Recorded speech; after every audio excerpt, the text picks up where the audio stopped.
gabi po sa mga kasama po natin dito sa sanctuary at magandang gabi rin po sa mga kasama po natin sa online. Ang bilis po ng panahon, di po ba? Parang kailang nang napakainit. Tapos ngayon, nag-declare na ang pag-asa ng tag-ulan. Lahat po ba nasulit ang summer po natin?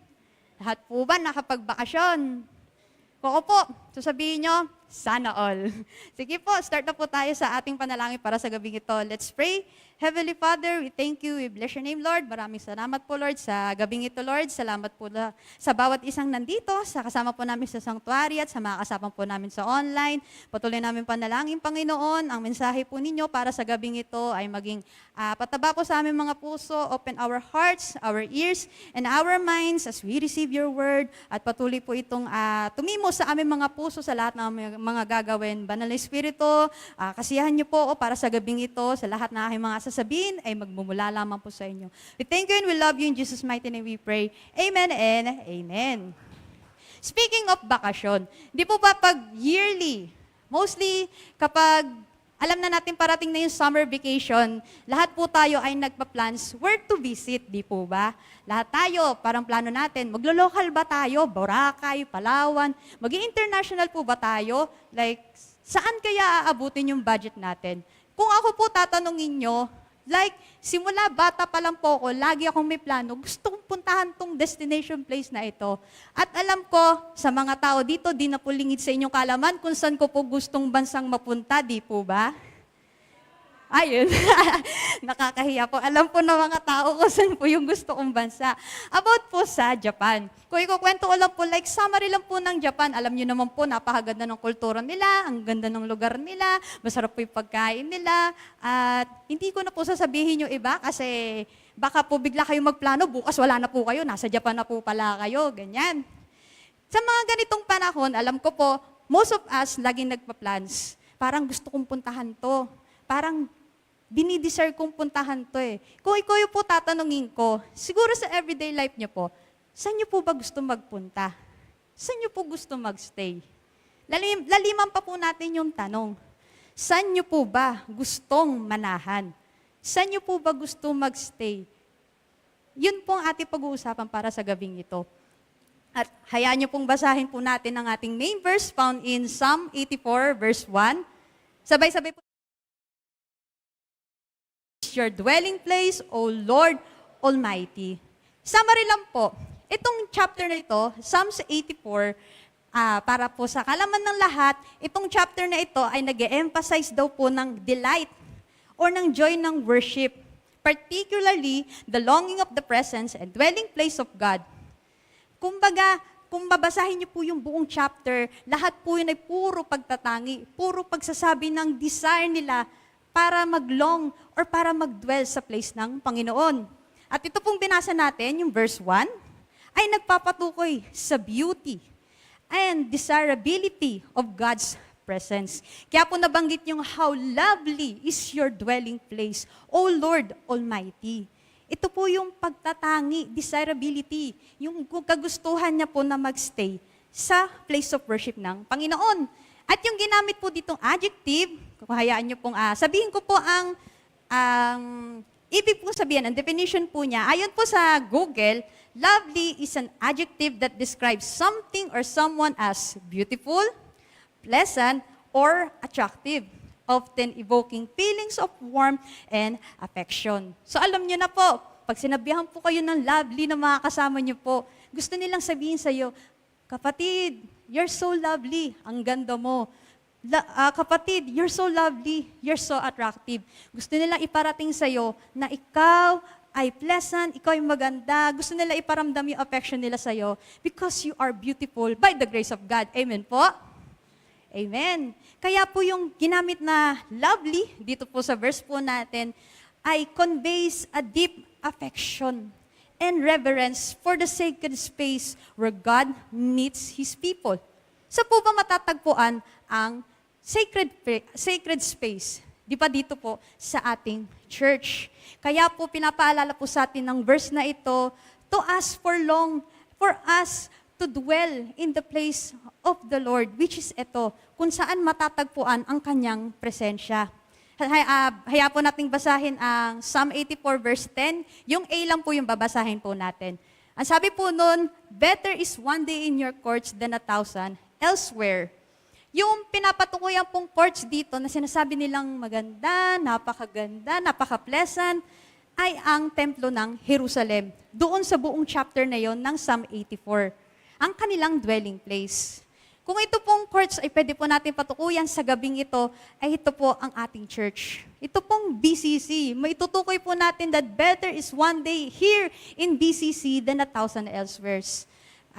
Kung pwede po natin ulit basahin yung verse 1, pero dadagdagan po natin ng ibang words. Kuya Chris, salamat po. At sabay-sabay po nating basahin dito po sa sanctuary at sa mga kasama po natin sa online. After 3, 1, 2, 3. How lovely is BCC, your dwelling place, Lord Almighty.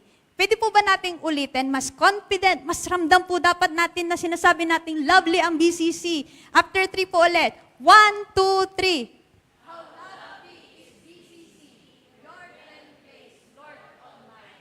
Amen po. Tunay nga po, napaka-lovely po ng BCC. Amen po ba?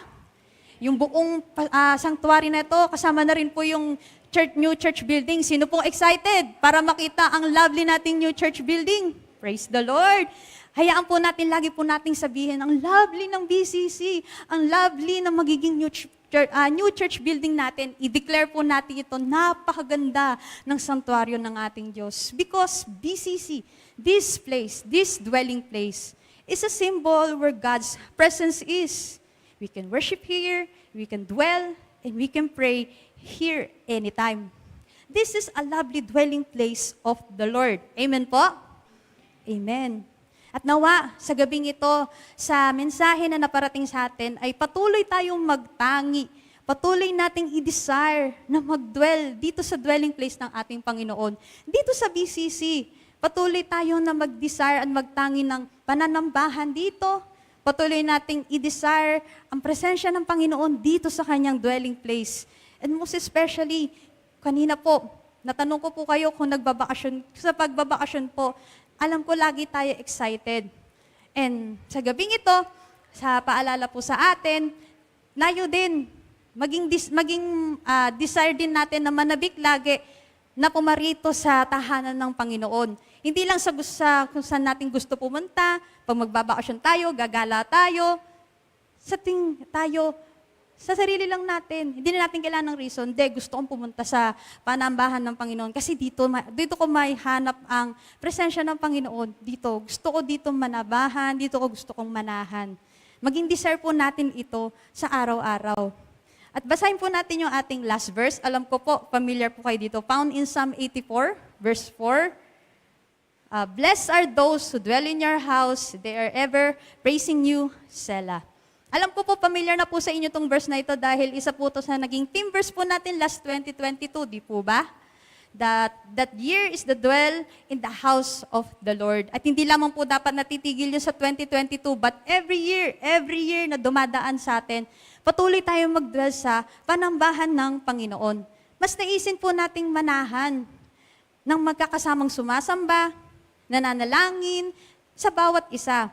Katulad po nitong gawain natin. Sama-sama po tayo dito, nag-gather po tayo dito to pray, pati ang makasama po natin sa online. We are very thankful. Hindi po kayo nagsasawa at hindi po kayo pumapalya na sumama po sa pananalangin po sa amin tuwing Wednesday, tuwing prayer meeting. At kahit hindi po prayer meeting, ay pwede po tayong manalangin, pwede po tayong mag-gather, pwede po tayo sumamba ng sama-sama. Example na lamang po, kapag tayo po ay, di ba, may mga nagpe-prayer request sa online, mga nagchat-chat sa BCC WeCare or sa quarantine. Kapag alam po natin na mga kapatid, pag-pray nyo po ganito, ganyan, may mga prayer requests, ang agad po nating tugon ay prayer. Uma-action po agad tayo ng prayer. At ito po ay nagagawa din natin kahit hindi po tayo magkakasama physically. At pwede rin po natin magawa ito ng physical, na magkakasama po tayo dito, kahit hindi po prayer meeting. Tuwing Sunday, pag after po ng ating Sunday service, pwede po tayo mag-fellowship, kamustahin mo yung kapatiran, pwede pa kitang ipanalangin, or Kapag yada, pag maaga po kayo, before ng yada, pwede po nyong kamustahin yung mga kapatiran po natin. Or after din po ng yada, kamustahin niyo po sila. Pwede niyo rin po sila ipanalangin. Wala pong araw na parang kahit wala po tayong service or physical service dito sa church po natin, pwede po tayong pumunta dito upang manahan, upang manambahan, upang magpuri, upang manalangin. Dahil yung church po natin, kahit hindi po tayo magkakasama dito sa mismong building na to, hindi lang nakapaloob dito sa building na to, itong 4 na sulok na to, hindi rin po nakapaloob doon sa magiging new church building po natin ang church. Kung hindi po dahil sa ating mga believers, kung hindi po dahil sa ating mga mananampalataya. Kung hindi po dahil sa atin, itong sanctuary na to, hindi po to magiging place of worship or prayer.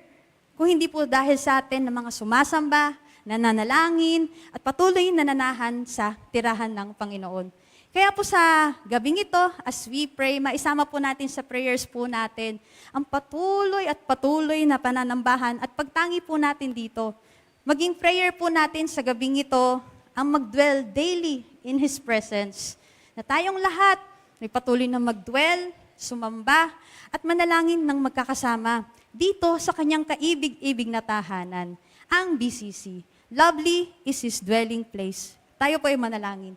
Heavenly Father, we thank you. We bless your name, Lord. Maraming salamat po sa gabing ito. Salamat po sa inyo pong mensahe for us na tunay ngang napakaganda ng inyong pong tahanan, Panginoon. Maganda ang inyong panambahan. Patuloy namin panalangin na ang bawat isang nakarinig na inyong pong salita dito po sa sanctuary at sa online, na patuloy po maging desire ng aming mga puso na patuloy na manahan, patuloy na mag-dwell dito sa inyo pong tahanan. Father, we thank you. Salamat po sa bawat isang nandito, sa inyo pong presensya dito sa gabing ito. Salamat po, damang-dama po namin kayo. And I pray sa lahat po na aming mga ipapanalangin, patuloy niyo po kami yakapin na inyo pong presensya sa gabing ito. We thank you and we love you. In Jesus' mighty name we pray. Amen and amen.